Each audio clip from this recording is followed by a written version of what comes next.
साबिक वजीर आजम इमरान खान ने नैब तरमीम को सुप्रीम कोर्ट में चैलेंज कर दिया। याद रहे कि शहबाज सरकार ने नैब कवानीन में दर्जनों तरमीम की हैं। हालिया तरमीम से चेयरमैन नैब की तकर्रुरी का इख्तियार सदर मुमलिकत से लेकर वफाकी हुकूमत को दे दिया गया है। चेयरमैन तहरीक इंसाफ इमरान खान ने नैब तरमीम के खिलाफ दरख्वास्त सुप्रीम कोर्ट में दायर कर दी है। दरख्वास्त में मौक़िफ़ इख्तियार किया गया है कि हुकूमत चेयरमैन नैब की तकर्रुरी का इख्तियार अपने पास रख कर नैब चेयरमैन पर असरअंदाज होना चाहती है।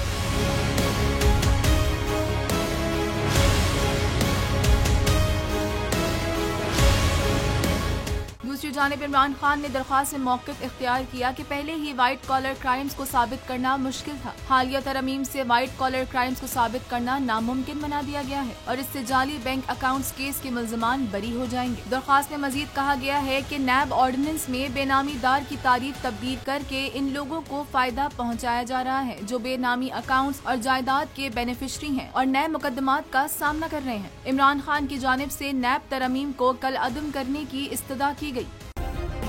सब्सक्राइब करें और बेल दबाएं ताकि कोई खबर रह न जाए।